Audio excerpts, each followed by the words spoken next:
All right, let's get this show on the road for 2025. Happy New Year, everybody. It is Torn Tuesday, your weekly dose of all things Lord of the Rings. I am drinking my official Hera Kung Fu tea, War of the Rohirrim, now out of print. The official collaboration with Kung Fu Tea, a boba tea franchise all across the country and world, has expired on January 1st, 2025. So this is one Oh, of the final cans, and I hope you guys have a chance I to, have one. I've saved one, so I'm glad I well, did. I've get saved a in on can. this action. Clifford Broadway, our host, producer, and writer of Ringers, Lord of the Fans, and man about town, but not today because LA It's a is on fire. on fire.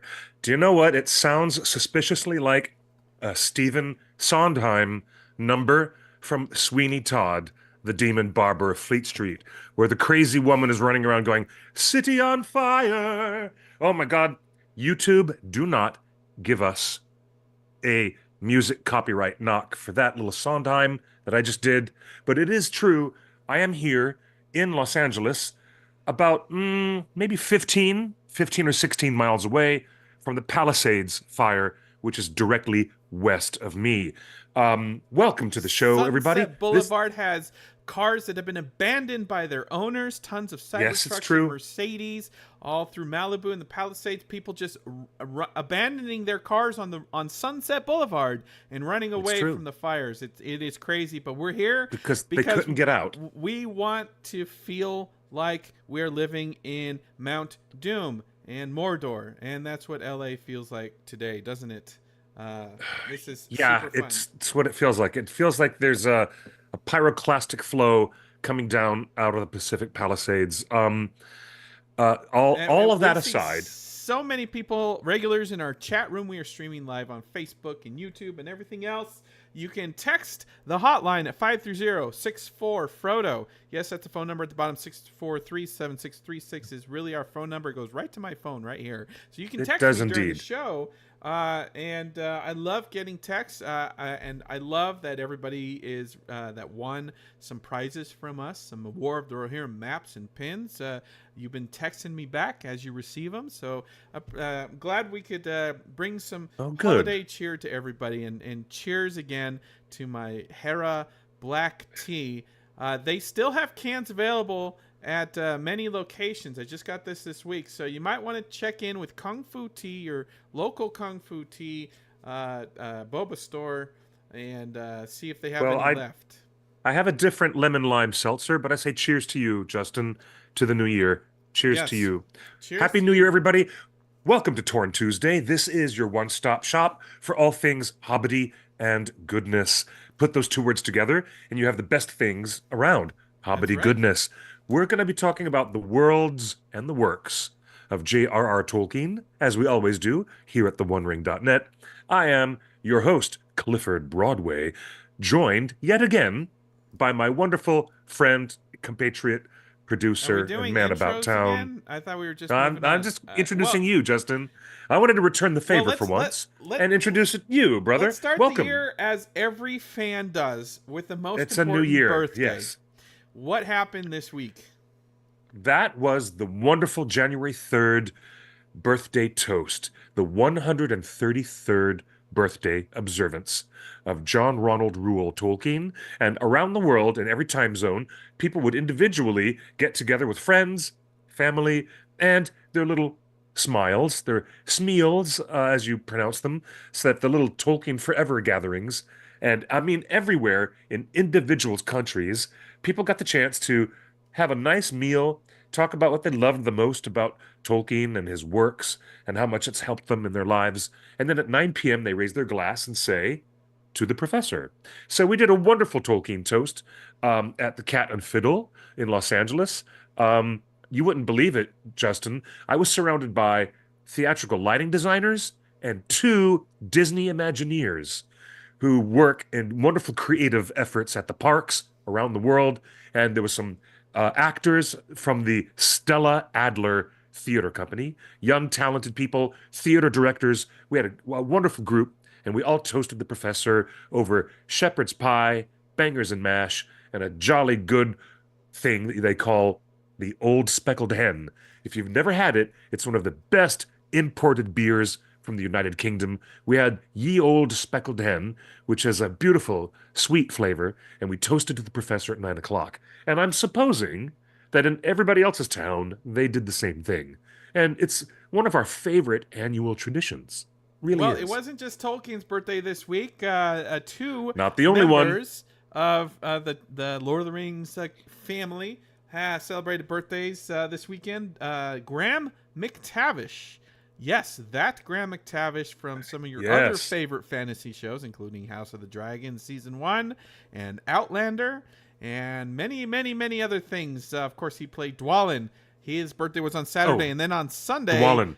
Can I say Uh, the quote, please? Before you go on to Sunday, can I please say the quote about Dwalin? Here it is. Here it is. Da, why is there a dwarf coming out of our toilet? Okay, I'm done. Go ahead. that was Don't you remember? not Dwalin.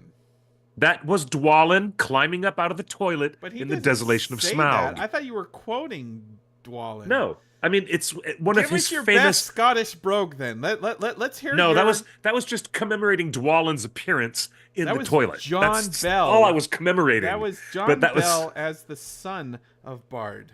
Bane's son of Bard. Dwalin.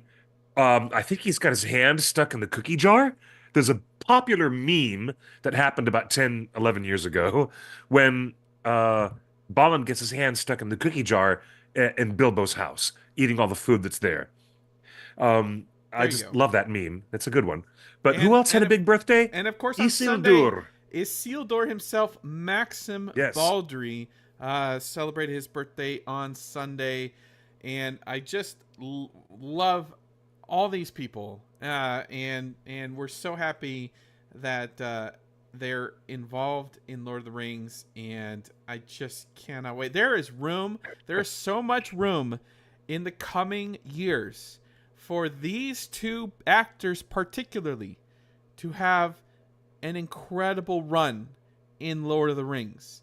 Oh yes, I want to agree. ask you, Cliff, does Dwalin join Balin when they try to reclaim Moria post-Hobbit? Yeah, yes, I do believe so. So Yes, I believe so.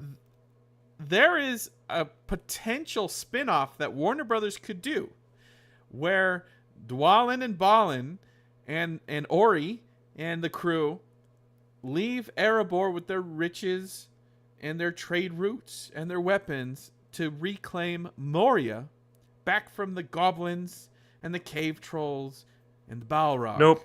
I made a mistake. Actually, Dwalin did not join his brother. That I had a 50-50 chance of getting that wrong, but I got that one wrong. You guys are really quick. Thank you, Durin the Seventh. There's actually a moment when you're reading the Council of Elrond, and Glowing, one of the original 13 dwarves, he reports back to the people attending the Council of Elrond that Dwalin is alive and well under the Lonely Mountain in Erebor. So yeah, he goes back to the Blue Mountains. Thank you, Durin the Seventh. So no, Dwalin did not join his brother. They were separated, That's and Dwalin survived. annoying. Cliff, would you be okay with a retcon in the cinematic universe of Dwalin joining Balin? No, I'm not necessarily okay with retcons. Not necessarily. That's not necessary to do that. Um, I'm much more down for what you'd say, accurately giving us side stories, like that really good War of the Rohirrim movie. If we're gonna start doing analog, um, what you call anthology, excuse me, Yeah. anthology films, and gonna succeed in doing side stories from here and there. What happened to all of the Company of Thorin, the surviving members of the Company of Thorin? That could be its own story. That might include the painful. You could work Imagine. that in Dwalin's adventure and Well, in the same Balin. movie as Well, Balin's. I'm also supporting the idea of an emotional separation of the brothers Balin Okay. and Dwalin Yeah. separating, and then realizing, as we all know from the books, that one of them does not make it while the other one still lives. And that would be so poignant. I'm down for that kind of stuff.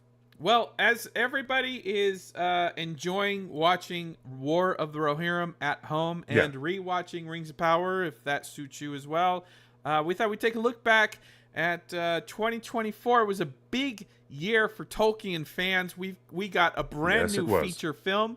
We got another $1 billion season 2 of Rings of Power. We got so much merch. We got so much merch. I got my a hammer right there. Do you know what? Guess My what? popcorn When I went hammer. to the AMC theater a few days ago, they still have merch. There are little stuffed toys of Hera and Helm Hammerhand, and there's literally cute little mystery packets of keychains. You open up the box and you don't know what you're going to get. It could be Snow Troll, it could be the giant eagle, it could be Wolf. You don't know who you're going to get. They have vinyl toys, stuffed toys. Yeah. Still, Again, merch is on sale at the Kung AMC Fu Tea theaters. They has still have it. this. So we Oh got a yeah. little bit. We got a little bit of everything. We got previews of the forthcoming Tales of the Shire. Happy Hobbit and Nerd of the Rings went hands on with that game. So it's Oh, been so fun. a So big fun. year. So let's take a look at some of the things that happened. Of course, this week, the Motion Picture Sound Editors Guild nominated War of the Rohirrim for Oh yes. outstanding achievement in feature animation sound editing. Cliff, do Well you think deserved. this has a chance? That is the most well deserved nomination because the sound editing was certainly something a lot of people noticed right away. Even Matt, Nerd of the Rings, very vocally said in his YouTube videos, "Wow, I've never heard an animated film sound quite this good." It's it's a wonder it's a technical wonder that they've done that kind of Foley work and sound editing on that film. It's really great. And do I think there's a chance? Yeah, you know what? We'll talk about the Golden Globes very briefly. The foreign film from Latvia won Best Animated Film of the Year. It's called Flow. And Flow is a non-dialogue, wonderful narrative movie about the cat and the capybara and the bird and the dog. Yeah, We're all moving on. trying to survive, But a so flood. this is for sound editing, which includes dialogue and And sound effects and music and I everything also put I together. also know that there's a short list that the Oscars have put together for animated films that And qualify Rohirrim for is the definitely on that. So we're Yes, it looking is. It forward definitely is to on that short list. Yes. potential Oscar nomination forthcoming. But War of the Hello, Rohirrim Cecilia. Well, is welcome to the not chat, the Cecilia. only Lord of the Rings that was nominated for a Motion Picture Sound Editors Guild Award. Of course, Rings of Power was also nominated Oh, yes. for 2 Oh, yes. Motion Picture Sound Editor Awards for Very good. outstanding sound editing and outstanding music editing. I will say this. That's cool.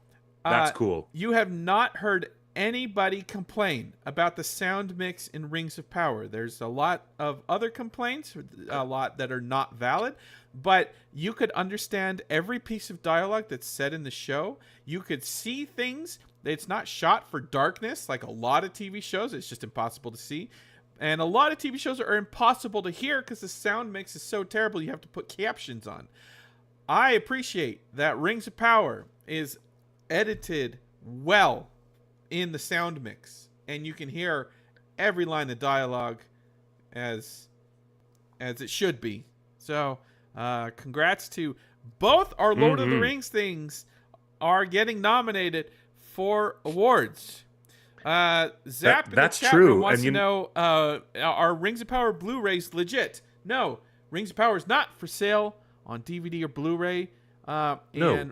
And What- Rohirrim what- is available for pre-order on DVD, but you can download it digitally on iTunes and Prime Video and all the buy and rent platforms for like $25 or something like that. So Since when have we heard any word at all? And we've got a lot of friends there's in the no home merch. entertainment There's industry. no DVDs. There's no merch of Rings There's of Power. none. Just stop asking. None for Rings It's of not Power. happening. It's not And happening. you know what? if there were going to be such news, we would get that from our buddy Bill Hunt at the Digital Bits. We would get it directly from the best source in the industry, and we would come to you guys and we would make news. We would Jeff make Scott is big in the news chat out room. of Jeff that. Scott, of course, was in the Hobbit movies. He's a friend of the show, and he said he went to the premiere of War of the Rohirrim on his birthday at the embassy in Wellington. Congrats, Jeff. It's good to see your name and your face here in the chat. That's cool. Always a friend. Always a friend. Cliff, someone on Reddit found that the siege tower that was in War of the Rohirrim may have been based on this actual armored assault bridge used at the siege of Crema in January 1160. Oh, wow, that's crazy pants. Look at that. It's literally the actual siege tower that they built in War of the Rohirrim. Wow, that is so cool. I haven't seen this before. Yeah. Just the attention to historical detail in War of the Rohirrim, just wonderful. What just great. It's just That great. is so cool. I'm glad that people are finding these and making these connections. And if you haven't seen War of the Rohirrim yet, we shouldn't spoil it, but it is a really fully believable bit of Iron Age technology. I guess you could call it technology of the Iron Age. It is completely believable that they would build it in such a way, and it would take that long for them to build it, and that it would functionally work the way that it did in the movie. It's really cool the way they designed it. Now, Cliff, next, Letterboxd caught up with Peter Jackson and everybody at the premiere. Of course, Letterboxd is the website where you can review movies and TV shows. So the question they put to Peter Jackson is, do you have a favorite of your own movies? Of your Lord of the Rings and Hobbit movies, what is your favorite? Before I give you the answer, Cliff, oh gosh, let me ask you, what is your favorite of the Lord of the Rings movies? Because I have never wavered in my claim that Two Towers, it is the most perfect of all of the trilogy. I agree. My favorite is the Two Towers Extended Edition. No, that is Two my Towers favorite. Theatrical is the Nope, best edited, not theatrical. cleanest No. cut, so tight. The theatrical cut of Two Towers is by far the best Middle Earth thing ever made. Okay, no. No, it's the extended edition which is superior, because I will not suffer to have Treebeard's poetry removed. Having Treebeard's poetry removed? So no, do not even. Oh, just wipe your face. Oh, God, wipe your face in dismay, Justin. I'm telling you, we are agreeing about the same movie. Anonymous Girl says the Two We're talking about the edit Susan now. says Fellowship. Katie says Fellowship. Lastwin, what is your favorite? I'd love to know Lastwin's favorite Middle Earth movie or episode. Let's open it up to Rings of Power. What is anyone's favorite singular thing? So you mean in all media or just adaptations? In all media. Do you want to change your answer to Ralph Bakshi? I don't think you do, but I'll let you. I'm incredibly fond of the 1977 Rankin Bass The Hobbit. Okay, the original so you're going to put that number one. I'm very fond, but it's not number one. No, okay. It's not number All right, one. We're just it's asking not. for number one. It's still the Two Towers Extended Edition is still the best. Yeah. What is your top? Lastwin, what is your top? Lastwin is like, do I have to do Rosemary's? Like, do I have to do Dan Bites Sophie's says, Choice? Fellowship of It's the not Ring Rosemary's. theatrical It's Sophie's Choice. Flows so much better the extended. I agree. I think that the theatrical cuts of the first two movies are superior than the extended editions. And I think Two Towers is the best. Well, let's go to the tape. Okay. Peter Jackson, according to Letterboxd, who they asked him on the red carpet at the premiere. First off, he says, "I'm self-taught. I grew up in Pukurua Bay, grabbed a Super 8 camera and started to make films. We There's need no to work on your reason Maori, Justin. There's no reason somebody can't replicate what I do. Well, you can't do Lord of the Rings because that's already been done. You'd have to pick some other book. He never went to film school, okay? So, you know who's not rewatching the Lord of the Rings trilogy at Christmas time? Peter Jackson. He says, I can't watch my own films. I mean, one day I sort of enjoy it more as time goes by. So one day I'll watch them again. But I hope you enjoy them. Letterboxd pressed Jackson to admit a favorite. And Peter Jackson says, The Two Towers. But if I see them again, I might have a totally different one. So today, as we speak, Peter Jackson agrees with both Cliff and I that Two Towers is the best of all of his movies. Yep, it is.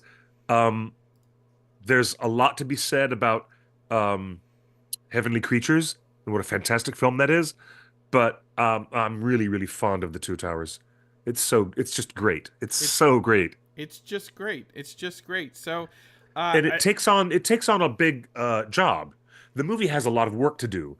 They've already introduced dozens and dozens of characters and situations from the earlier film, Fellowship, and yet The Two Towers has to introduce even more characters and more situations to an already complex film. Musical themes and music and locations and people actually have to, in their minds, become geopolitically aware of what they're watching. So the movie The Two Towers has a heavy burden. It has a lot of work to do, and it does it so beautifully, so elegantly. It's great. It's just great. Yep. And last one, you're not getting out of this. I want an answer by the end of the show what your favorite Lord of the Rings movie is. Peter Jackson agrees with us. Moving on. Culture Crave is reporting that Andor Season 2 budget is $290 million. Gee, what? As an independent filmmaker, I wonder what I could do with $290 million. Wow. But then again, Andor is not as expensive one as of I thought it would be. the greatest franchise TV shows of all time? It is one of the greatest things ever, of all time, ever. Period. Of all time. And why do you say that? In the existence of the television medium, it's one of the big... Because of the powerful writing. The powerful writing. It's so powerful. And you have actors who can deliver a monologue with such power. And there's so much feeling and emotion. A political story of political subterfuge that is packed with human emotions. At what cost? Oh my gosh. I'm going to do his. I don't want to do like. No, I don't want to do. Yeah. It's just so good. It's so good. But you know what? That price tag is a lot less, Justin. That's a smaller price tag than I thought would be attached to such a show. Well, look at that. It's the most expensive Star Wars project ever. It's more expensive than any of the Star Wars movies' budgets ever. Even the Episode 9, which went through extensive reshoots, it is the most expensive Star Wars project ever. But we laugh in the face of $290 because Lord of the Rings, Rings of Power cost $465 million for Season 2. That is above and beyond the $432 million that was spent on Season 1. Yes, Season 2 of Rings of Power cost more than Season 1 and has cost nearly double what Andor, the biggest budgeted Star Wars thing ever. Wow. That's a surprise. Those numbers are a surprise to some degree. Wow. This is confirmed by BuzzFeed and so many other. Hollywood Reporter confirmed this. So this Season 2 budget number is real, courtesy of legit news sources like the Hollywood Reporter. $465 million USD. Why do we want to bring up budget? Because Tolkien deserves nothing less, and it's one of the reasons I've always been really excited. Here we go. Cliff, here we go. He's on this horse. But here we did go. I say this? Take a ride, ago? folks. I said Jeff Bezos is actually, and Amazon Prime Video is the right home for Tolkien on TV. You did. You certainly did say that. Nothing less than a full financial support to bring Tolkien to television screens will do Tolkien justice. How do you spend $465 million? I have no idea, but they're trying to spend some of that money on getting an Emmy nomination at this point, which I wish they would focus on Charles Edward's Celebrimbor performance. He's really You know what? main reason That's the role that would get the award. That would be Charles Edwards. That's the role who will get the award if there's one to be given out. So it's Yes. just crazy. We're in mind-boggling numbers when the most expensive Star Wars thing ever is half the budget of only season 2 of Rings of Power, Lord of the Rings. That certainly does offer perspective now, doesn't it? But it really does. And I'm not saying that a big budget deserves accolades and to be number one on TV, because we're going to get into. I know what you mean. We're going to get into some of that in just a second. But I want to bring this up first because this is the context. When we talk about why some things are popular and not popular and where Lord of the Rings fits in the pop culture landscape in 2024, we have to remember that it's not for lack of effort. This number, this budget is a serious commitment. It is the most serious commitment that anyone can make to trying to bring Tolkien to the screen. True. Yes. Yeah, it is a serious number. It's put your money where your mouth is. Boy, have they done it. Unlike anybody else that can. Well, in that regard, no one would ever, in their right mind, be able to fairly criticize the production of Rings of Power as being an unserious production. They are a very serious production. It shows in the quality of their production, the production design, music, locations, the richness and the details of what we're looking at, and the very, very, very fine performances by an acting ensemble who are just brilliant. They're really brilliant actors. Dan working Bites says on the Rings guy of who Power. wrote season 2, episode 5 should be writing all the dialogue. Can you give some clear examples? My mind is a little fuzzy.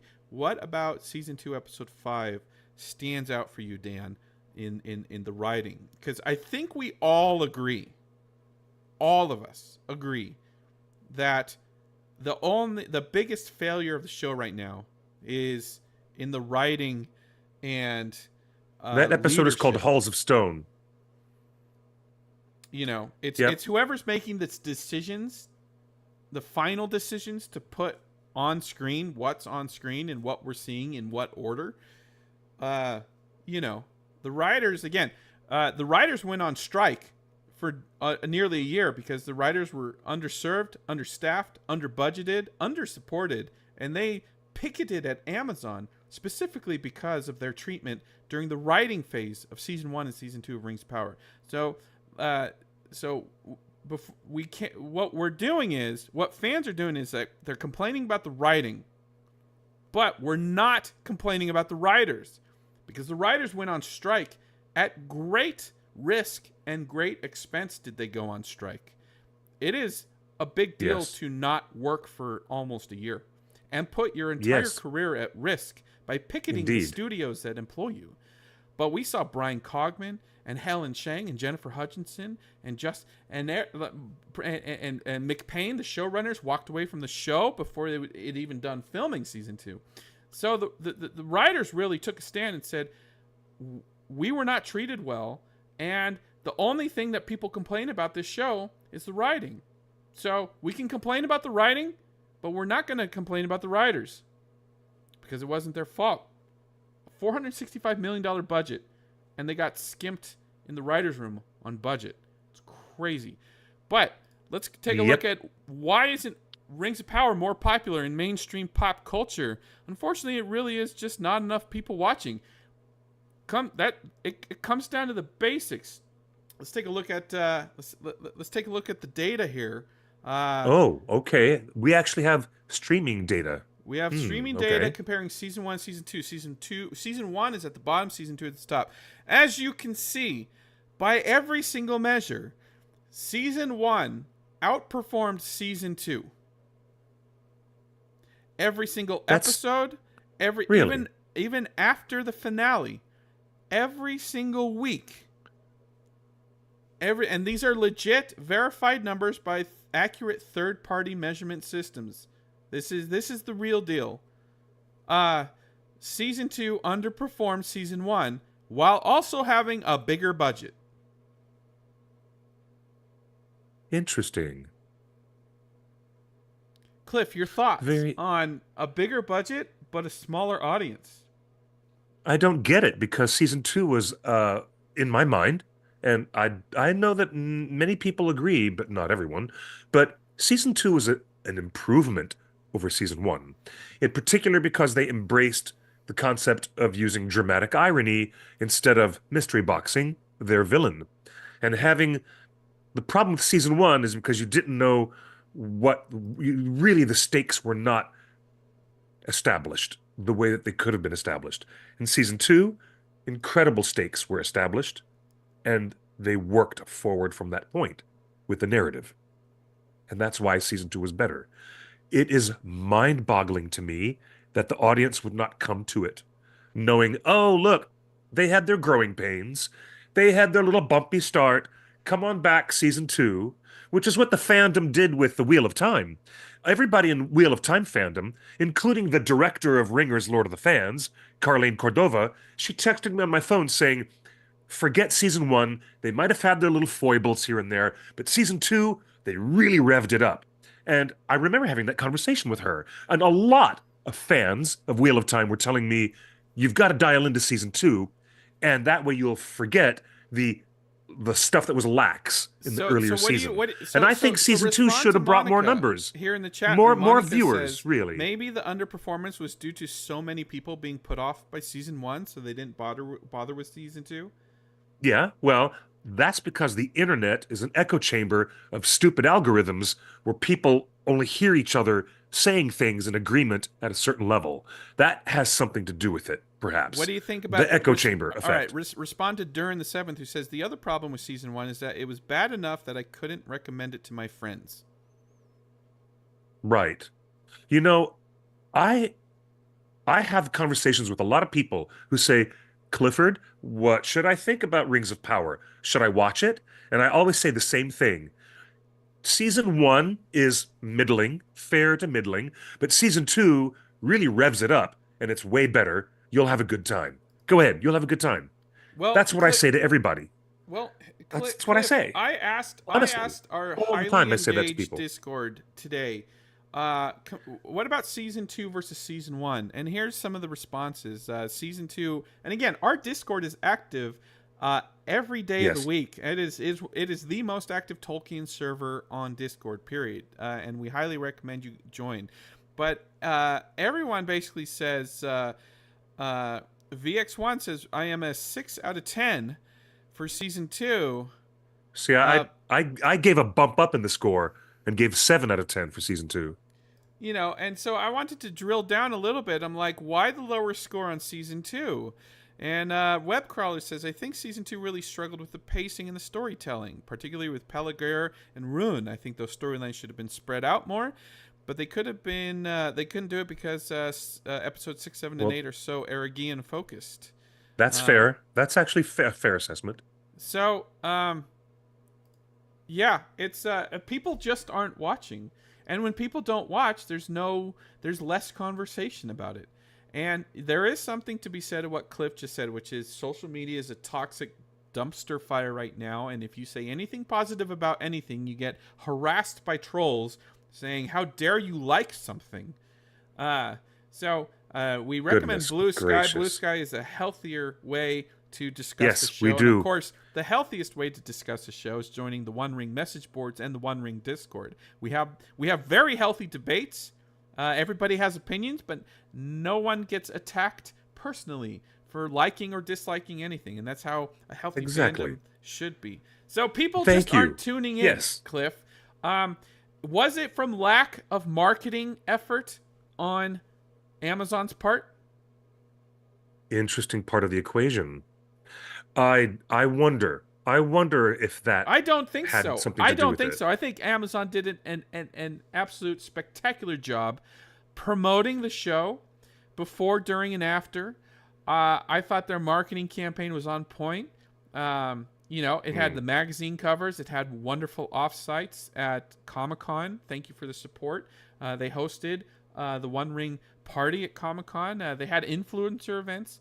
Um, and also, But Cliff, what? but I mean, over the history of big science fiction and fantasy franchises, even Star Trek The Next Generation, which is held by many in their minds as the holy grail of the greatest Renaissance wave of sci-fi from the late 80s. It had a really, really bumpy first season, which is kind of real iffy sometimes. It's touch and go. But by the time it got into its second and third season, they really hit their stride and it became much, much, much, much better. So it is not an unusual pattern, Justin, to see a big show, regardless of its level of profile or the money behind it. And we've talked a lot about the money behind this series. But regardless, it's not an atypical pattern to start off bumpy and then solidify your storytelling powers and your intention and have your cast and your production team on a roll. And by the time you get to season three, you're really on a roll and things just go super smoothly And and way that's better than they true. did prior. That's true for But almost every TV show. In fact, it's it's tr- a trope it's for the last 30 it's years. true. It's a true Everyone will thing. tell you that TV shows don't actually get great until season 3. Uh, you Except know, weird exceptions like Breaking Bad. There are weird exceptions Breaking where Bad they're is not an always exception. Breaking Bad was an absolute utter failure until in season one. No, season yes. one was Oh, it great. was nobody was watching Breaking Bad. In fact, Netflix bought the rights for pennies on the dollar. They put Breaking Bad on Oh, Netflix, and that's where everybody discovered it, started binging it, and oh, then it became a huge hit after season 2, after season 3, because okay, people were okay. not watching it. But Well, I Supernatural stand suffered the corrected. same thing. Walking Dead saw its biggest audience grow after season 3, even though it started out strong. But Cliff, Yeah. do you Okay. think Okay. is Rings of Power a good onboarding point, an entry point for non-Tolkien fans or new Tolkien fans?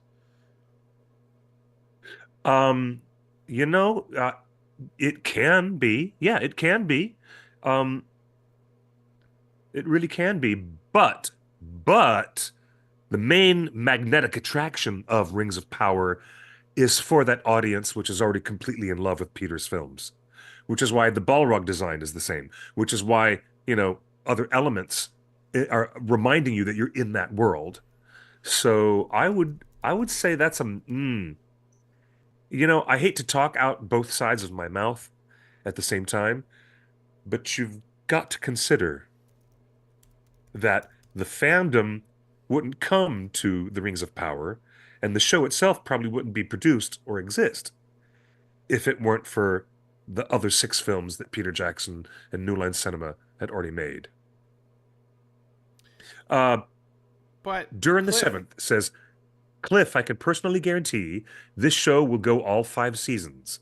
I had a dream about what was probably one of the last episodes, and it included a certain character from the films you are related to. Oh, wow. That means there's a Treebeard somewhere in. Maybe there's an actual Treebeard in the future of Rings of Power where he shows up himself, maybe. well, That's really interesting. Cliff, I wanted to ask you. I wanted to ask you. You've got your pulse on the fandom. You talk to a lot of people. People DM you all the time, including people that we want to have on the show. If you guys are watching, please, Warner Yes. Brothers, release the Kraken. Amazon too. By the way, can I just say that watching Yeah. our intro to the show today, I realized that we don't have any clips of anybody from Rings of Power in that intro because we have not been allowed to interview any of them. Amazon, why are you afraid of us? But Cliff, take a look at this. The box office of War of the Rohirrim, similarly Underperformed. Look Yes. at that. Worldwide gross of $19 million. It did not even crack $20 million at the box office, War of the Rohirrim. Do you think that the Really? underperformance of Rings of Power affected fans' appetite for War of the Rohirrim at the box office? Yeah, I had a lot of people say that to me. I had a lot of people who I asked, "Aren't you going to go see the new Lord of the Rings movie?" Oh, there is one? I heard a lot of that. And Wait, for then all the real? people, Wait. yeah, For like, oh yeah. why? Yeah, I heard a Why lot of would people why actually would say, Rings of Power affect the box office of War of the Rohirrim? I also was just about to say, aside from people responding with surprise that they were initially learning of the existence of such a film from me, many people admitted I felt burnt by the Amazon show and I don't know if I should bother seeing this. So they didn't want to go to the theater and spend 20 something dollars plus concessions. They just were like, I'll just wait on this. Uh, there were a lot of people going, maybe I'll just wait on this. And doing the Drake meme, which looks sort of like that. Like anyway, but there were plenty of people who said, I was afraid going into War of the Rohirrim that it was going to be like the TV show. And Huh. many folks were confused Wow. that it was a movie set in the previous motion picture in-world universe that New Line Cinema and Peter Jackson had under their belt. So it seems that some of the least effective marketing of the year, since we're doing the year in review, some of the very least effective marketing would have come from War of the Rohirrim. I talked to way too many people who were shocked that they didn't hear about it beforehand. They They didn't didn't know it know. existed. They didn't know it And even existed. more so, they were like, and even when I was in one of the earliest test screenings, I heard people discussing in the row of seats behind me. So, isn't this TV show that's on the air related to this movie that we're about to watch?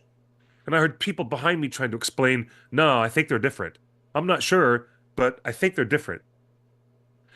There was a great deal of confusion amongst audience members And there's all no across the fixing board. that. As far as the How general can you fix that? public, but there is no How fixing can you? because as far as the general public's concerned, Lord of the Rings is just Lord of the Rings.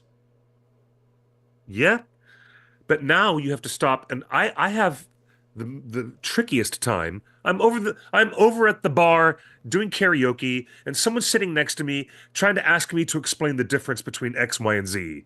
And while I'm getting ready to go up and sing Elton John or some really great 1980s pop song by ABC, perhaps, then I'm stuck in a conversation with, wait a minute, this is a license over here for television. That's Prime Video. This is a license over here for film, only motion picture film, only television, separate business licenses.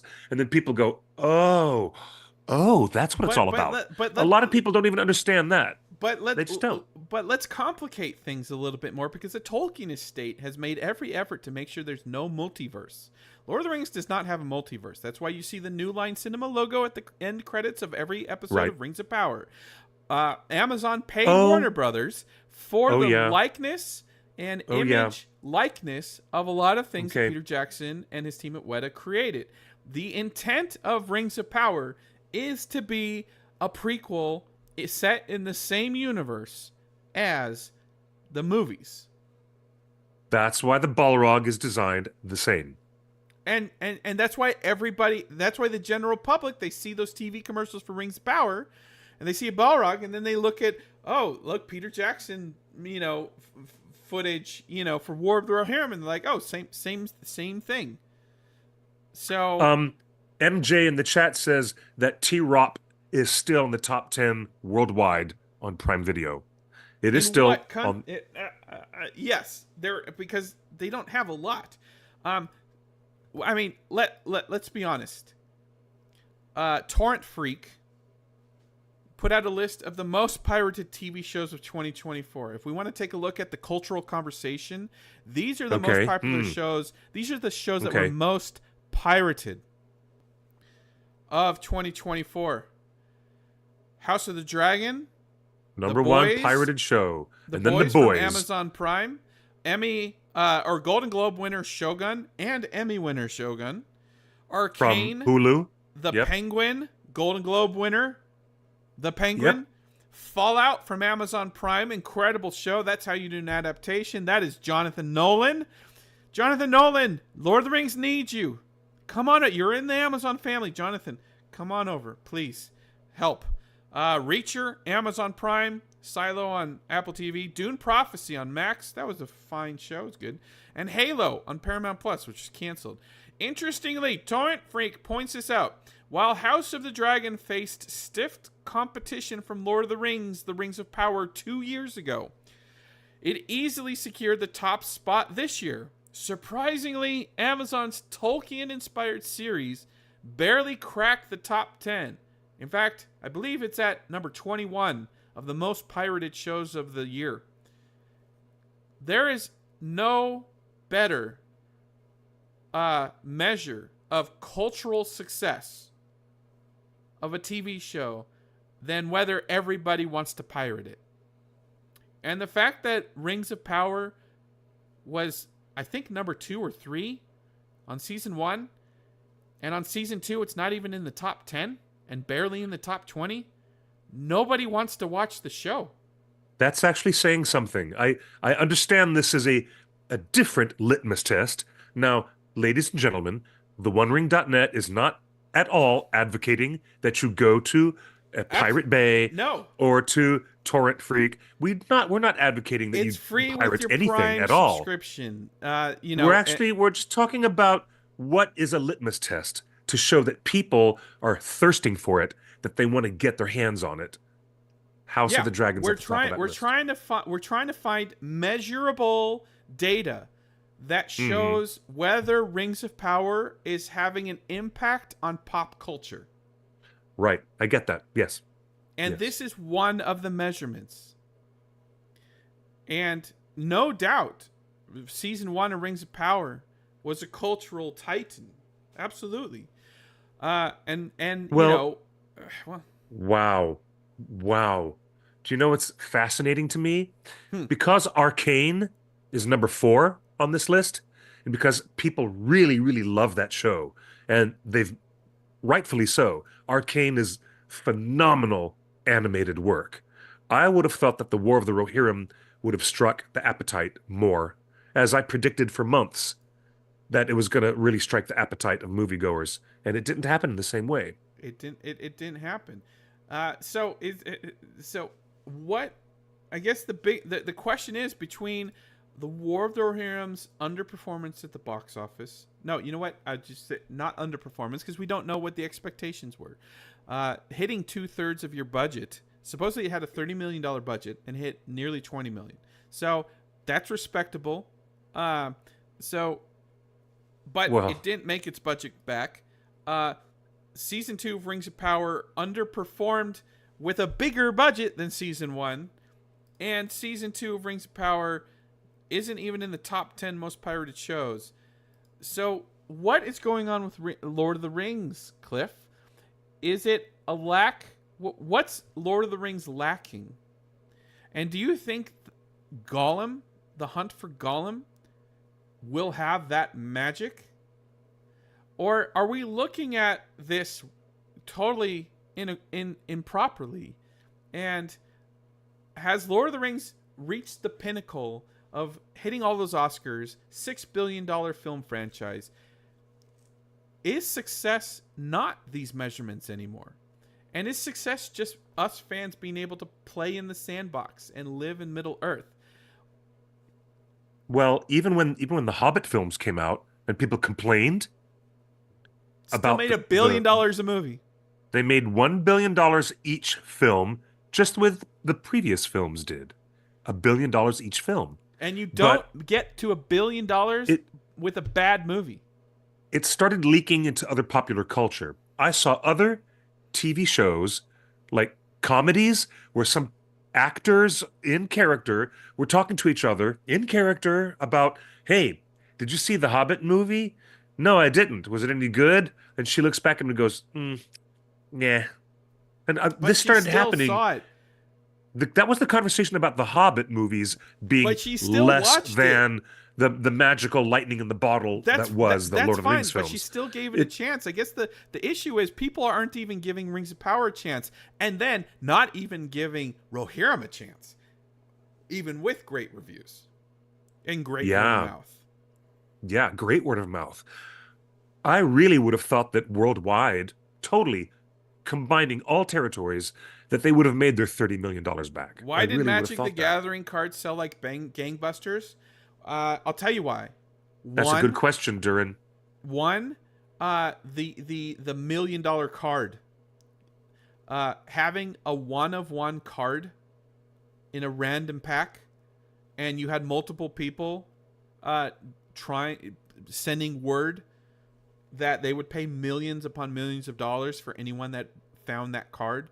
So It started a crazy you had a Willy chase. Wonka golden ticket. It was a, It was a chase for the golden but ticket. that wasn't the only Yeah, reason that Magic the it Gathering was. sold like gangbusters. The second reason is my theory is fans and the public in general are ready for a fresh new take on Lord of the Rings.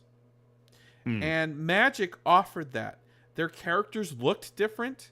Their Yeah. artists were free to design classic characters and beasts however they wanted. They created some wonderful artwork and wonderful battle system with Magic the Gathering Lord of the Rings. And this is one thing I think a lot of fans pointed out before Rings of Power came out. We're ready for a fresh take. Take a big swing. And according to Discord and Reddit and many comments that we see on a daily basis, Rings of Power choosing to link itself to Peter Jackson so aesthetically is actually bringing it down potentially. It's a burden. That's interesting. Because Peter Jackson's world, everyone knows what that is. And we got it. And we got it the best it'll ever be. It's just, it's not diminishing returns, but it's we've already been there. And I think a lot of fans want bigger swings away from what's come before. Just take a bigger swing. Cliff, you and I talked about this before season 2 of Rings of Power. I was begging for the animals to talk, for the great eagles to talk. Yes. Oh, yes. I still am. I still am. Shelob talking like there's so many great creatures. The Well, magical Shelob never talks in the books, but the other spiders in The Hobbit the other talk.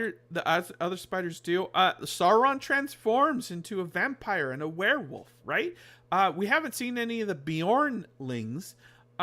Where is the magic? Beornings. Beornings. But where is the mystical magic, the soft magic of Middle Earth, where animals can talk and things just magically happen?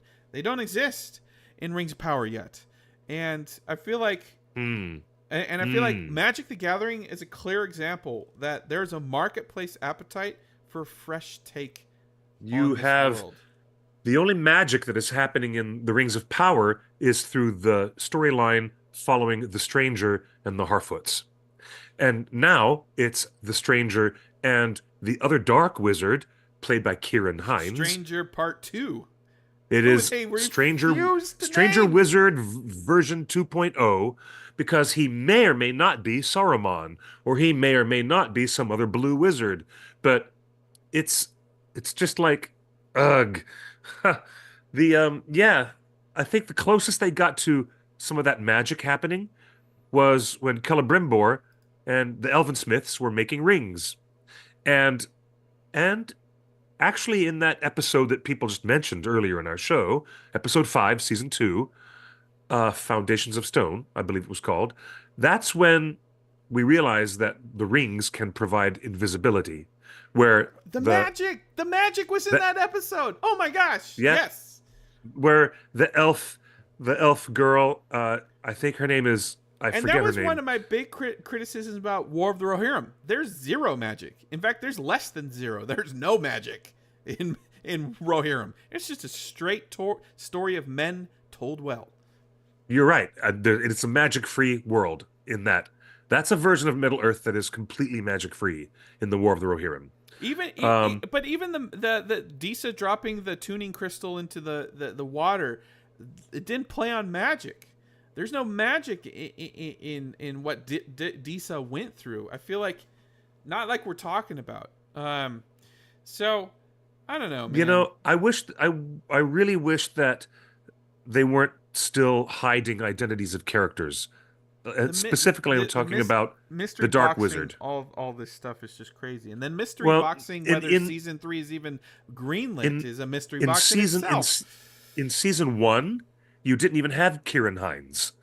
You didn't have Tom Bombadil helping Gandalf find out who his identity was. What you had in season one was these unknown characters, the three acolytes, who were wielding all the magic in all of season one. And we didn't even know who they were until And we got much no later in season explanation two. about it. We still don't have Yeah. any explanation out of it. And then they replaced the acolytes with guys in masks, which I still don't know who the guys in masks are. You know. Yep. Yeah, they weren't Speaking of revealed. speaking of Yeah. things, speaking of things in season 2 that make a weird sense. I found a bunch of comments from our faithful showrunners, McPain, um, about things that were cut from the show. And Cliff, I know you'll enjoy Okay. this. Um, No, don't. If we're going to be talking about Haladriel for the next oh, 20 I'm minutes, just kidding. No, I'm it's not not gonna going be to 20 enjoy it. minutes. We're the Cliff. Do you remember early in 2024? Again, we're looking back at 2024. In February, we posted incredible list of rumors, over 30 rumors and leaks, and Oh, one they of were the nuts. rumors of Those rumors were nuts. 2024 was Sauron takes the form of Celeborn, and Yep. there were a lot of implications on that. In fact, you wrote a whole treatise on how that doesn't work. Well, uh, in an official interview, McPain are asked, seeing Sauron shapeshift in the final battle with Galadriel was a ton of fun. Were there ever any other Sauron forms that you had considered him changing into during that sequence? And McPain say, I think there was one more. That was season 1, where he became her brother in season 1. I don't think we talked about doing it again, but then Payne says, I think there was one more. Now, Yes. come on, Yes, Cliff. that is it, man. Boy, that really does blow the lid on that, doesn't it? The one more that they were really going to do was, we have kept her missing husband off screen this whole time, so we're going to let Sauron assume his form so that Celeborn has a reason to appear, but it's not Celeborn. And all of it was to continue to mess with her brain. All of that storyline was meant to continue the manipulation of the Okay, in your Lady expert Galadriel. opinion, Cliff, because Last Win in the chat room it does not agree with me about this take on this quote. So, in your expert opinion, because we know you hate Haladriel, and we know you don't want anything about that. But so, based on this comment, in your expert opinion, are they potentially talking about Celeborn? yes, I think it's very clear. My instincts are telling me that in this context, they're talking about Celeborn. And do you know what? It's not my expert opinion that matters. It's the fact that J.R.R. Tolkien never had Galadriel running around dating and kissing Sauron. Are you kidding me? There would be blood on the streets if Galadriel was running around. Well, I guess my husband's dead. We never found his body.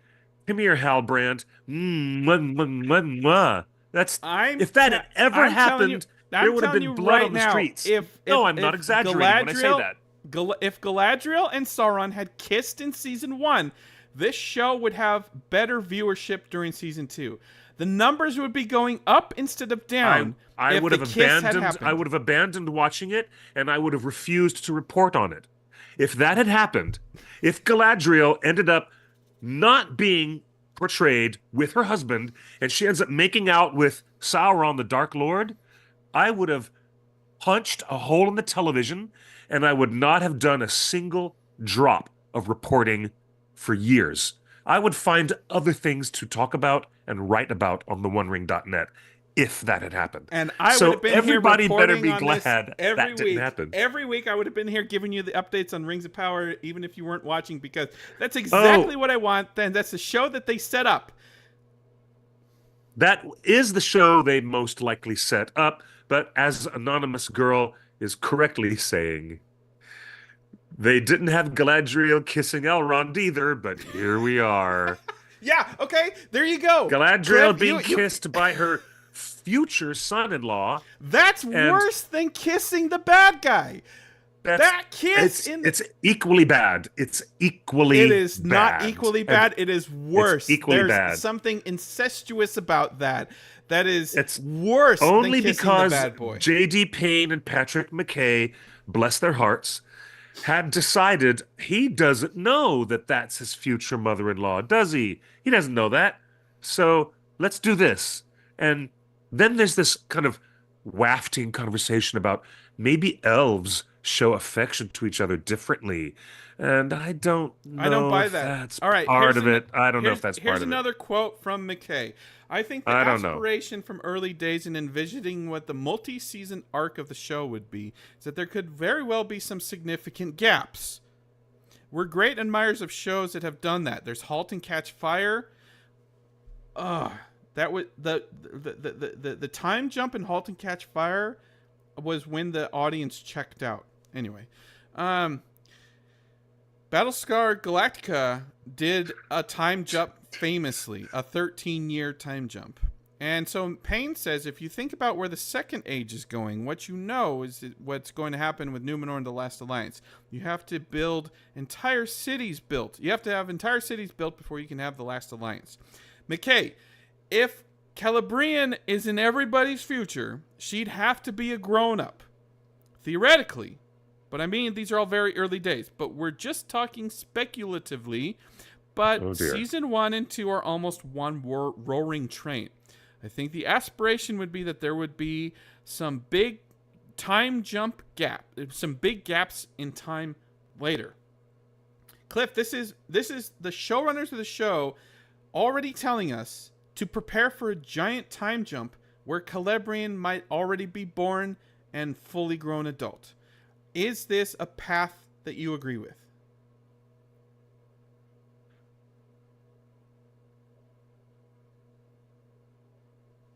She is Galadriel's daughter, and she wasn't even mentioned. She wasn't even mentioned in season 1. I mean, Halbrand asks her, about her husband, and she says something about him going off into battle. Halbrand doesn't ask her. It's Theo doesn't even ask her. She volunteers this information. She volunteers that information? Theo. And she doesn't even mention her young daughter, who might more relate to the young child she's talking to, Theo. It makes no sense that she would mention her dead husband to Theo. But she never talks about her husband to Halbrand. So I might be mistaken, or you might be mistaken, but one of us is mistaken. In season 1, she has a conversation with Halbrand about her husband disappearing in wartime and never coming back. No. Okay. Incorrect. She only talks about her brother. Let's turn it to the chat. People in the live chat, give us the right answer. Is Galadriel in conversation with Halbrand in season 1 when she says, "My husband is off stage and he's going to stay off stage"? Well, that happens in season 1, but in not with Theo. Not with Theo. In season 2, there's no mention of Celeborn, and there is zero mention of Celebrian. I might be wrong. Absolute zero mention in season 2 of any of those. Okay, hold on. She has that conversation with Theo. Thank you, Katie. That's right. In episode 7 or 8, then I am wrong. So are you prepared for a season 3 that is just such a time jump that Celeborn and their daughter is just on the scene with no explanation? Last one says it's been stated that Celebrian has not been born yet. I think this is alluding to the possibility that Galadriel will be pregnant in the future, and then a time jump to have older Celebrian. Okay, maybe they will do a time jump. Do you think Hmm. a time jump to wash away this egregious error of discounting Celeborn from the story? Are you would do you want that, Cliff? Do you want season 3 to just be a time jump and suddenly Celeborn's there and they have a daughter and it's just go with it? We don't have to explain it. Ask that question again, Are you ready for please. a time jump where they don't have to explain anything? Celeborn's just back and they have a daughter. No, that would be ridiculous. They can't have a character be deliberately written off the show to the degree that the characters, they have to make up character dialogue so that she excuses the character's presence from being in the show at all. They're going to have to write him in. Not just, if there is a time jump, great. I'm totally fine with all kinds of significant time jumps. I would have been fine with a time jump, just like in The Incredibles, where there's a caption, 16 years later. I'm totally down for that. Right within the same season. I'm all good with those kinds of time jumps. But you can't have the character suddenly appear. Oh, look, I guess my lost husband isn't really lost. All Here right. he is, Here's some other you know? quotes. So you're telling me that Sauron was supposed to come to Adar's camp and find Galadriel prisoner there, like we had been theorizing in our leaks? 2024 leaks. We had that Sauron would show up with a Galadriel in a cage, and it says in a new interview with Collider, showrunners Patrick McKay and J.D. Payne weighed in on whether they'd consider bringing the two together, Halbrand or Sauron and Galadriel, ahead of the season finale. Payne said that they had debated it, explaining there was one moment early on in the story process where Sauron was going to come to Adar's camp when Galadriel was prisoner there. McKay then chimed in, drawing a comparison to another well-loved long-running franchise to explain why they chose to leave it for the finale. In the early writing stages, we wondered if there was another, but I think very quickly it felt like, no, we looked at sequels we admire. That's what you do. And one of the things we really thought about tonally is Empire Strikes Back. And that whole movie is about Yes. Luke and Vader coming back together on a collision course. But if they had Right. collided early, it would rob some of the power of that final meeting. So I think in the Right. end, we felt like for many other reasons having to do with character and proximity, they were going to be ready only at the end. Okay. Okay. So is Empire Strikes Back the right story to pull from, and why aren't they pulling from Tolkien? Good question. Good question. What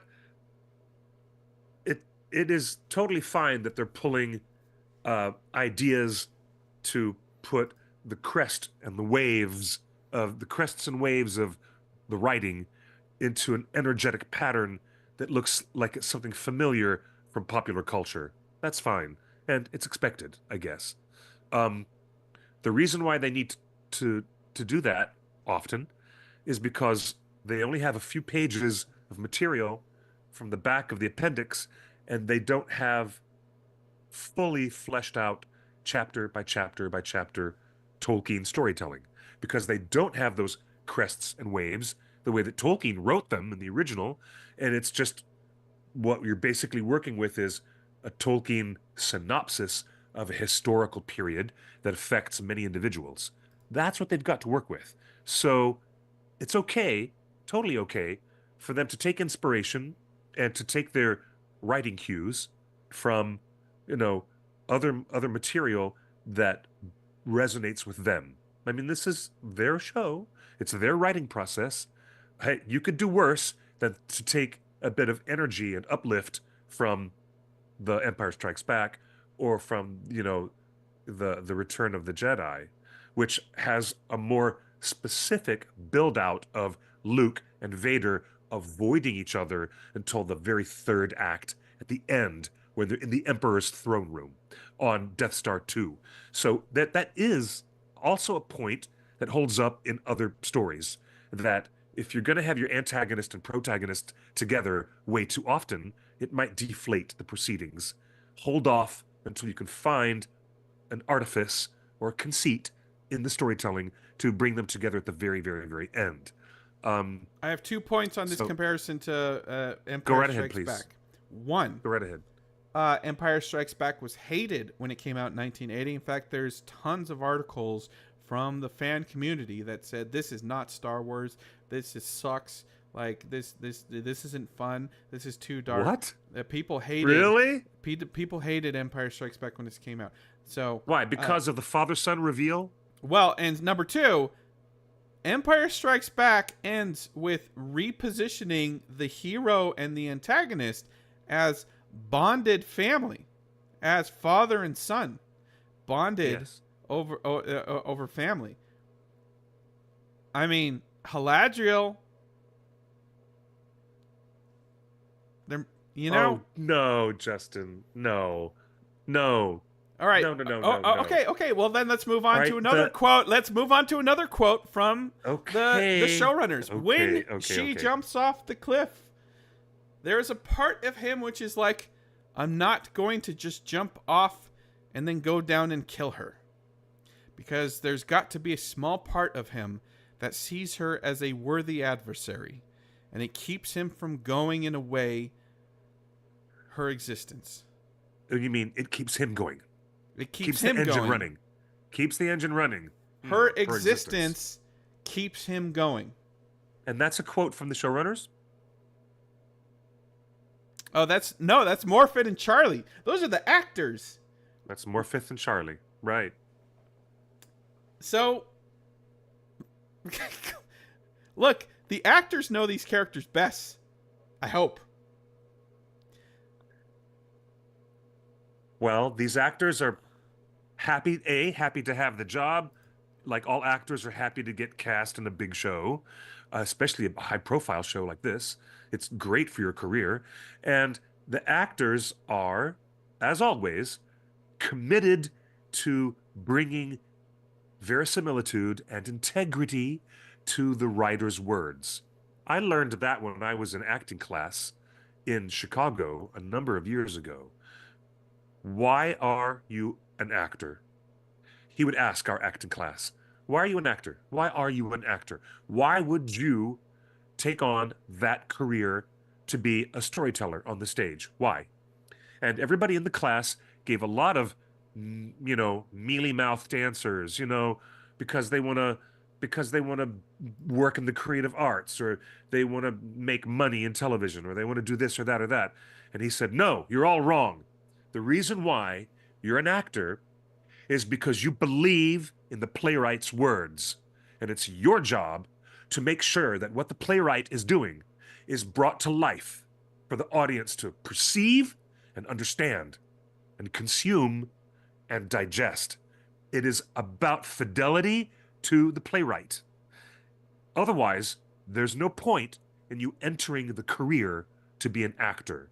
And that was one of the first big life lessons that you learn when you go to Stella Adler or to any of these other theater companies where you go to acting classes. Why would you become an actor? Why? The only reason why, you believe in the playwright. And you are committing your body and your breath, your muscles and your bones, and everything that you are, you're committing it to what? Not putting out some bullshit to make fun of the playwright or to tear it down, but it's because you are committed to the real words, the words on paper. That is what it's really about, because the essence of the storytelling is there. And I've always remembered that when we have these conversations about how much the actors have done their very, very best with their scripts. The actors in Rings of Power, both seasons, are spectacular, wonderful thespians, and they're very, very talented. But I understand what Morpeth is saying when you're talking about these quotes from her in this kind of an interview. She is talking about, fidelity to what's written on the page.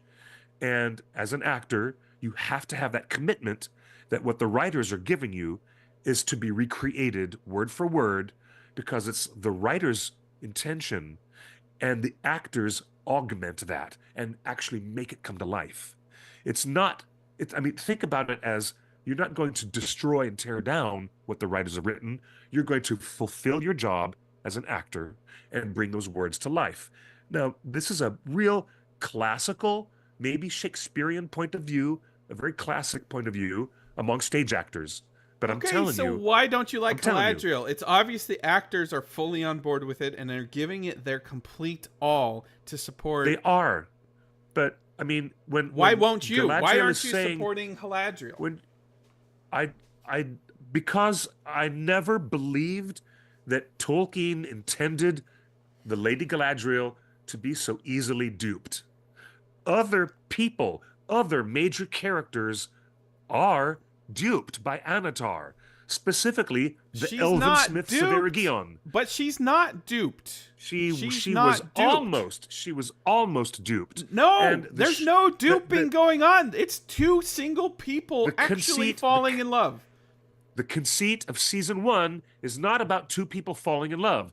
The conceit was that he wanted to get in with Celebrimbor. Sauron manipulated her and confused her reality That's and not messed with her in brain season to one. the point What? that the whole thing that we have in season 2, how did Anatar get into the good graces of Celebrimbor? How, Justin? Well, in the books, He Celebrimbor doesn't. takes and embraces Anatar on his own. In the TV show, the conceit is that Galadriel brought him into the city, and therefore she takes the burden of that responsibility on her. And she talks about it when Galadriel is finally face to face with Celebrimbor. What does she say? She takes responsibility for it and says, "This is all my fault." And Charles Edward says, "No, it is not. It's not entirely your fault, Galadriel. You may have been thinking that, but he would do this to all of us." In the book, there's a knock on the door over in Lindon, and the High King and Elrond say, "No, Anatar, do not come knocking at the door. We don't trust you. This isn't cool. Be gone. Be gone. You're not coming in to our elven kingdom here near the Grey Havens and the Blue Mountains on the shores of Middle-earth." In other words, Anatar tries to manipulate a bunch of people, and he goes all the way across the map to another place, and he goes knock knock over at Ost Inithil in Eregion. He says, "Hey, knock knock, Avon calling. You want to buy what I'm selling?" And the elven smiths say, "Absolutely, we're going to buy what you're selling." And that is where the subterfuge takes place. But the conceit that I dislike about Haladriel is not about the nebulous romance that's the undercurrent of that whole thing. The thing that I dislike the most is the concept that Galadriel becomes the prime focus of his manipulations, and she gets fooled by Halbrand / Sauron all the way up to that final point I at the don't end of think season there's 1. any fooling. He genuinely asks her to join him on the throne, and he genuinely offers her, He does. everything He does. out of genuine. He likes her, and it was an accidental. What does Tolkien call it? A happenstance, chance meeting. It was a chance meeting. And their relationship formed organically. He didn't set out into the middle of the ocean to find her and put this whole plan into action. My take on the whole season 1 is that this relationship formed organically, and that is genuine. His offer, and when she says no thanks, he has to come up with Plan B. All right, moving on. Someone on Twitter found a daily reminder that there is elven smut written by Tolkien himself buried in the archives. A quote from this book from I forget the name of the author. He says, "I was invited to dinner with some of the faculty at Christ Church, and afterwards one member asked me if the Silmarillion had any sex, in the modern sense, in it. Next day I mentioned this to Tolkien, and to my surprise, he said he had written a couple sex stories, though he did not volunteer to show them to me." Readers of Wow. Lord of the Okay. Rings know of the moving account of love between Arwen and Aragorn, and when Silmarillion is published, we shall have others of the same sort, but they are vastly different from what we call sex stories today. Okay. Yeah. Well, um, if you're looking at the Children of Húrin and the horrible tragedy that ends up with the evil dragon casting a spell to charm certain characters so that they do not know that they're related, and then they get together. Oops. He can't even get it out. He's choking on his own words. Clyde Kilby. Clyde Kilby says in his book Tolkien and the Silmarillion, which might be available at your library. He was an American professor who visited Tolkien twice in the 60s and wrote a small book about his experience. It's not quite as interesting as I had hoped it would be, but although not too bad, it does contain that footnote we just read. So, Tolkien admitted. Professor Tolkien didn't write at least the stuff that Christopher edited and gave us in the final published version of the Silmarillion. It doesn't include, air quotes, sex stories, but there are stories that involve uh, sexual relations between characters that lead to one tragedy after another. But that's all because of the machinations of Sauron and Glaurung, the dragon, of course.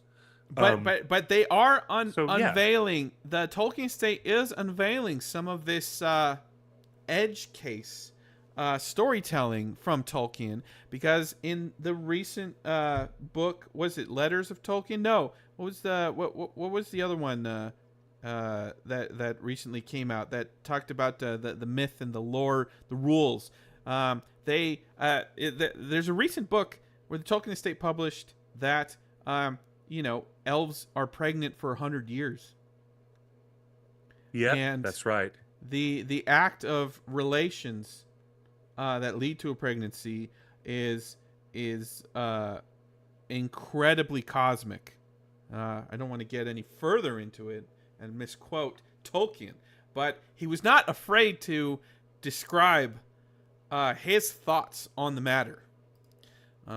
So there you go. Hey, another thing that it seems like we might have missed out on. Gil Galad's vision. Could this quick shot of an orc drinking blood from a limb be a glimpse of a deleted scene where an orc drank blood from Merdania's severed arm? Oh, gross. That's an orc drinking blood from a severed limb? Okay. Looks like it. Yeah. Paul Vincenti calls it intercourse, perhaps. That's funny. That's a funny one, Paul. Ent. He's making jokes about intercourse. Well, that involves sprouts and twigs and flowering leaves, I'm sure, somewhere along the line. That's so funny. Yeah, that book was called The Nature of Middle Earth. Thank you, Dan Bites. Yeah, Dan Nature H. of Middle Bites. Earth. There you go. The Nature of Middle Earth. I have a copy right there on the shelf nearby. So the question is, the Tolkien estate is not shying away from big swings at Tolkien lore, from Tolkien's own notes and pens. And do you think the movies and the TV show should take bigger swings? Now that we've seen, I feel like 2024 Tolkien was Tolkien adaptations were produced very conservatively. They played it safe. Rohan played it safe as far as the lore, and I feel like Rings of Power played it a little safer. I mean, they still had Elrond kissing Galadriel, but for the most part, Rings of Power was a little more safe in the lore aspect. So I guess, well, what should we as fans look forward to in the future? What do fans want to see moving forward in these adaptations? Because obviously something did not connect with the broader audience this year. Well, it's certainly not to be suggested, not by me, and not by you either, it is not ever going to be suggested that Tolkien fans want to see any kind of sex scenes. No, but I do want to see a kiss. Just one kiss. Yeah, but not a kiss with your future mother-in-law. You know, not a No, kiss with your future mother-in-law. the bad boy, is okay. That's the kiss I want to see. I'm more grossed out about the Elrond kiss than I I imagine You're the so Elrond funny. kiss for me You're so is funny. what you expected the Halbrand kiss to be. It is so disgustingly gross. I just can't. Well, you have to look at Bear McCreary's choice of music and the fact that the director said, yes, punch up that music to make it be like He sure a did. swelling romantic strings. This is a moment. Oh, That's Lord. Charlotte Branstrom, and if our scheduling is correct, McPain were on strike while that scene was being filmed. So this is that soaring romantic music and that sweeping camera shot as he goes in for the kiss is definitely a choice of the filmmakers while McPain were on strike. Okay. Well, it's also been reported quite frequently by us and others that seasons 1 and 2 were written together at around the same time. Yes. And it might seem like right now, season 3, we might have the biggest departure from the previous way that the seasons were done before. And that includes a big time jump and other possibilities. So things are going to be written fresh and new, post-writer strike, because that's been settled. And they're going to not be doing anything under restrictions of COVID where people can't actually work together in the same room. So they've gotten past all those points on the calendar. And now let's see what real specific dynamics are going to be in place for seasons 3, 4, and 5. I'm very curious about them. Very much so. So I guess we should end the show on our first Green Dragon gossip of the year. It is our first Green Dragon gossip of the year happening right now. Ladies and gentlemen, welcome to our final segment of the show, which we often like to separate from other reporting because it's not reporting, unless you say we're just relaying the rumors. And the rumors are always with that little asterisk that we call caveat emptor. Buyer beware. This is just rumor stuff. Might be real, might not be real.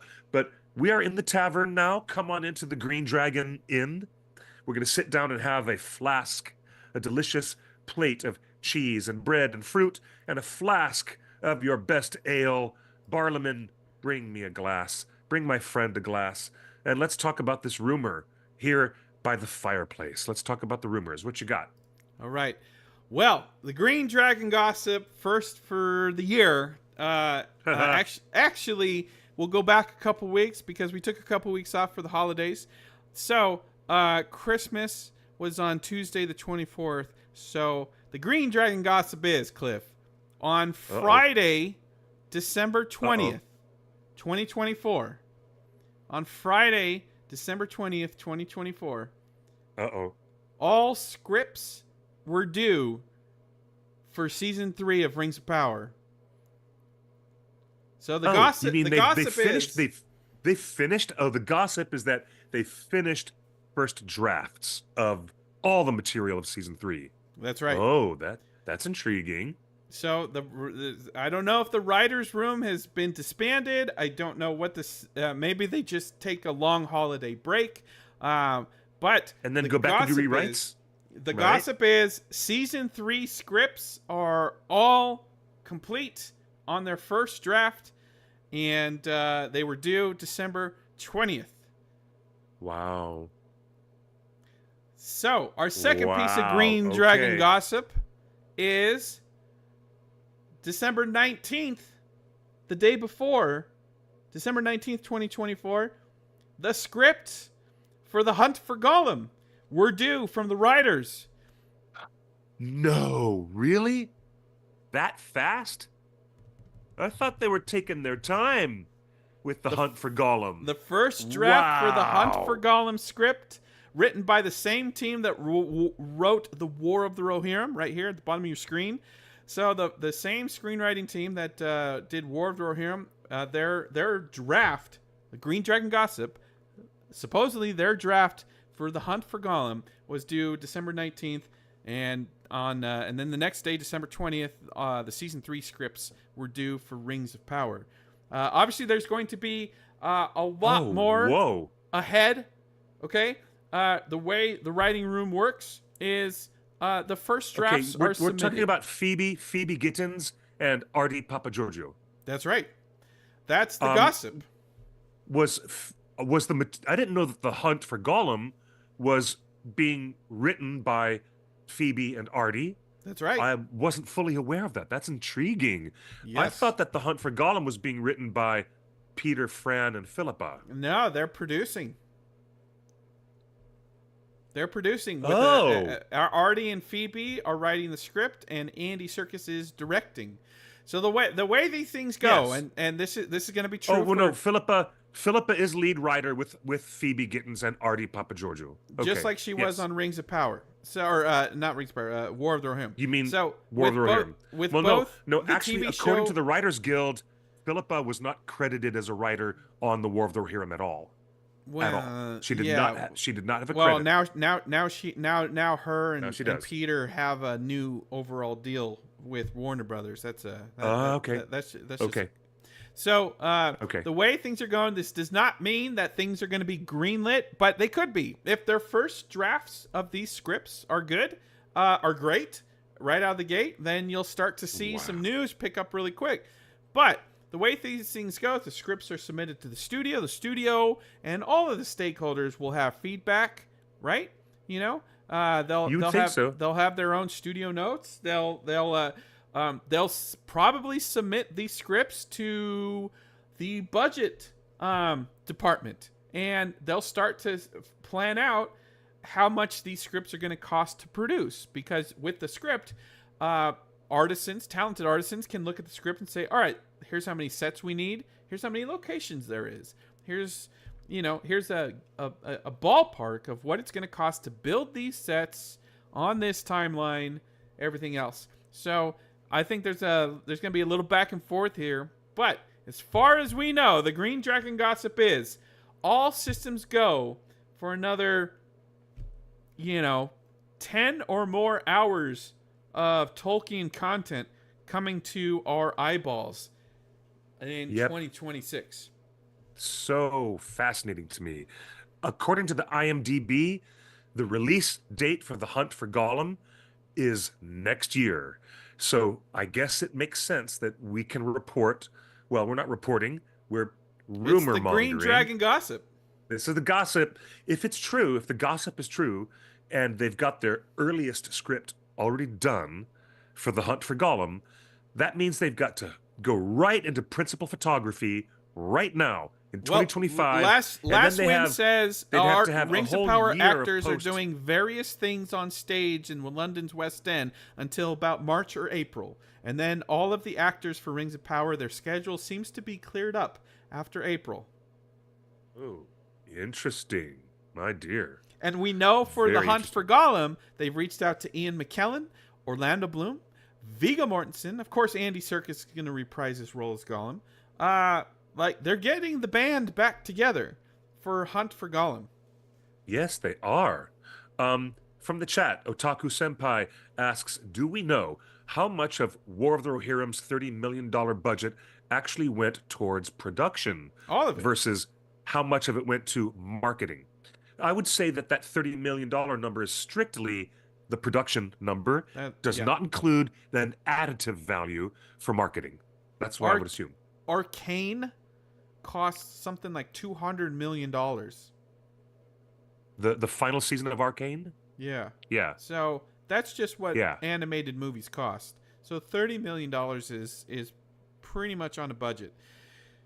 I'll say. Are they already done casting Hunt for Gollum? No. So here's the thing. No.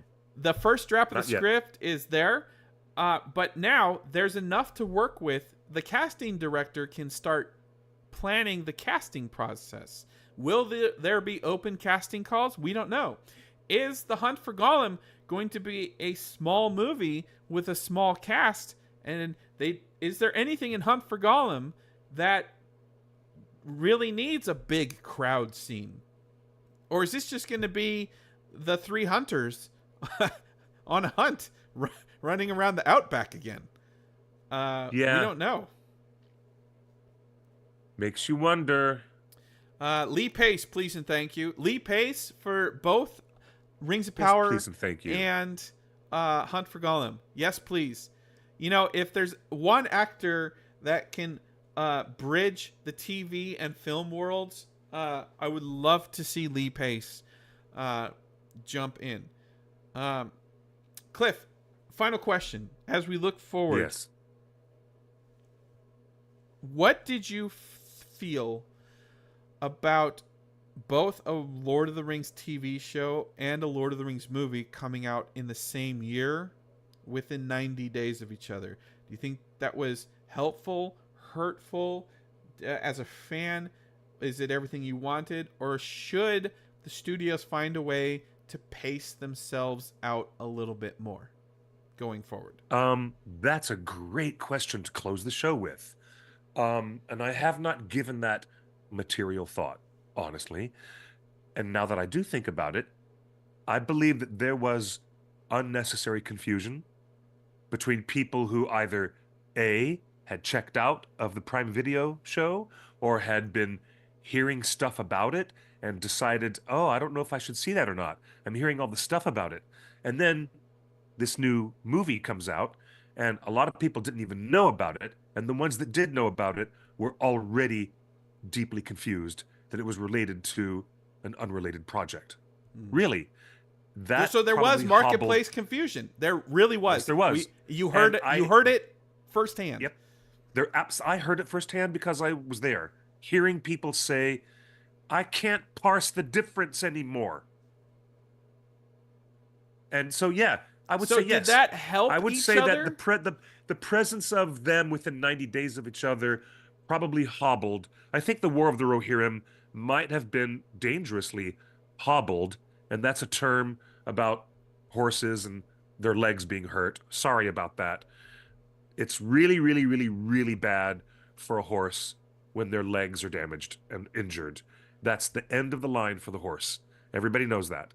So, yeah, I would say that War of the Rohirrim was unfortunately impacted in a negative way from product confusion in the marketplace. It's true. I'm afraid to say it, but it's true. But that's not to detract from the excellence of the War of the Rohirrim.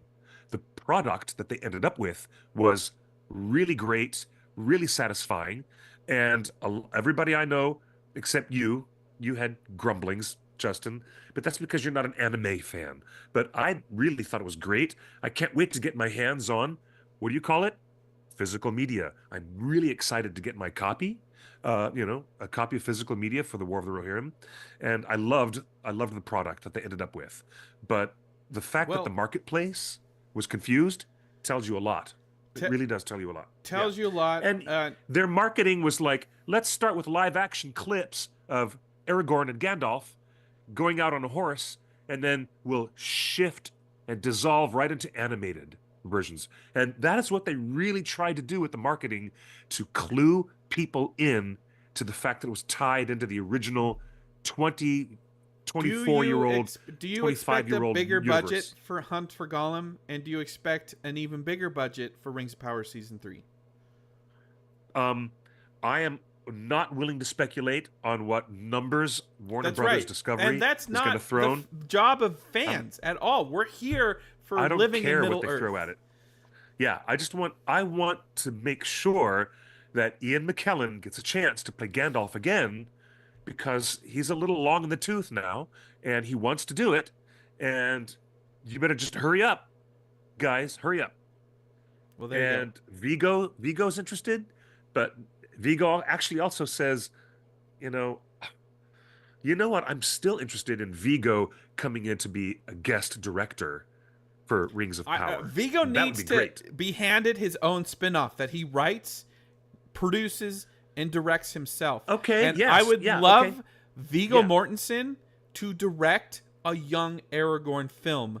I would that'd be love Viggo great. Mortensen in the That'd be director's great. chair working with a young actor one on one to imbue all of his processes that he used for Aragorn into an actor, a young actor.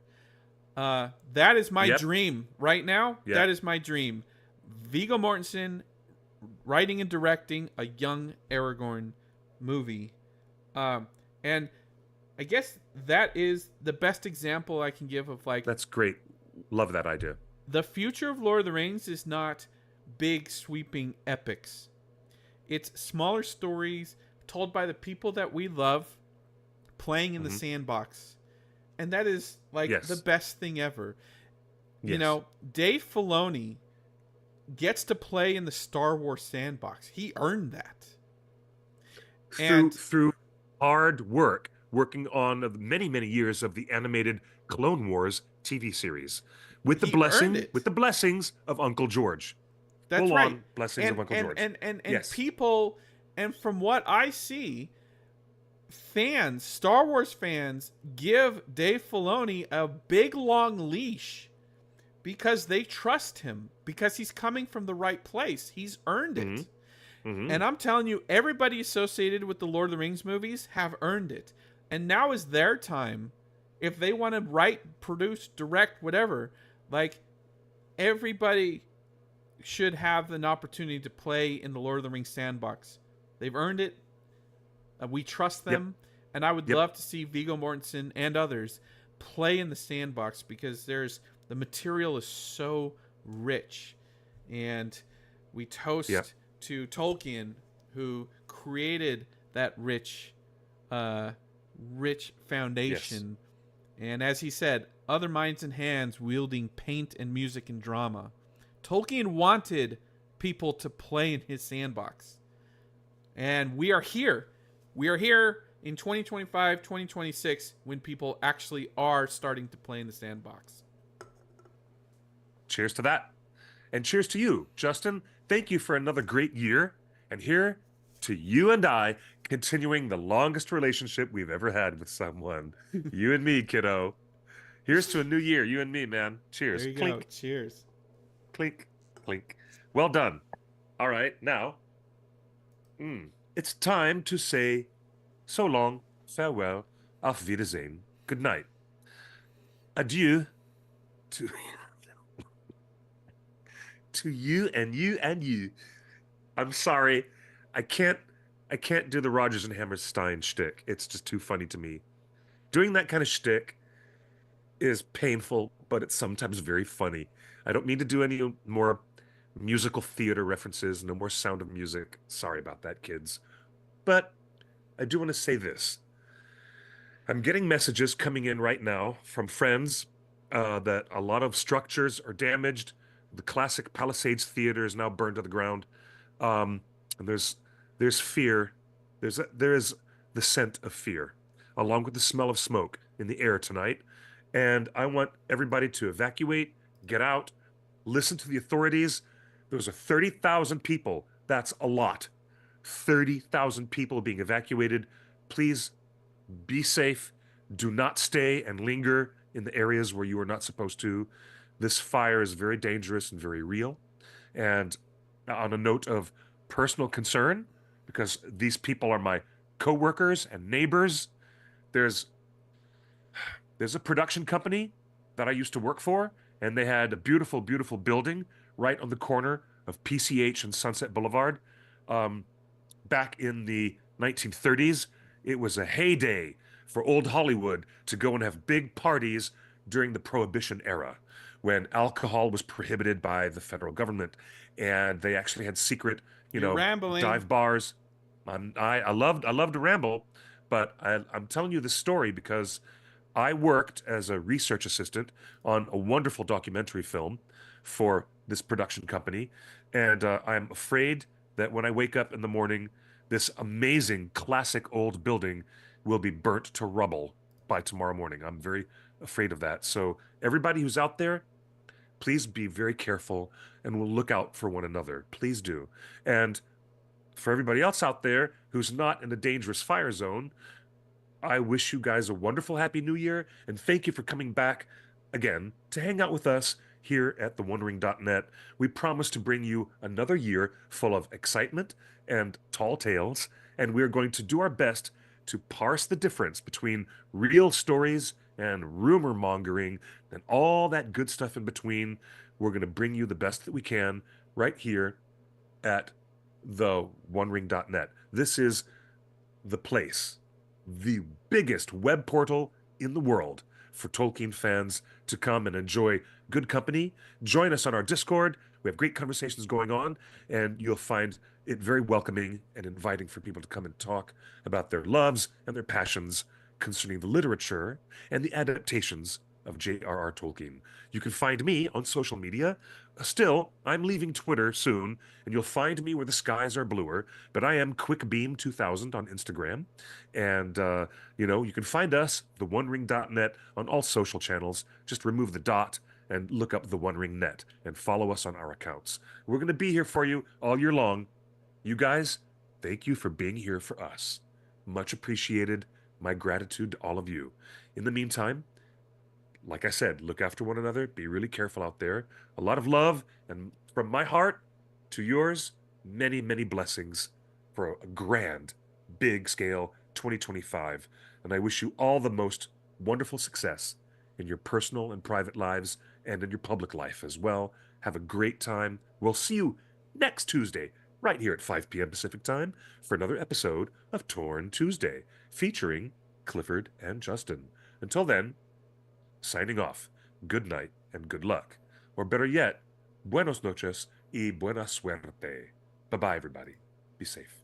The Star Wars. Oh. No, you go ahead for Star Wars. No, well, I was gonna say, like, there's a thing we talked with JJ about. That's a like, JJ thing, yeah. a long time ago. Like, I think while he was working on Star Wars, I think we were working on a Star Trek movie, and he was talking about a delightful sort of storytelling tool of separating characters that you love. But in Star Wars, together. all the time they're splitting up and coming back together. Yeah, like R2D2 and C3PO. So like are separated. Even on the Death Star, Han goes one way, Luke goes the other. They come back together 5 minutes later, and it's like their relationships like they were separated.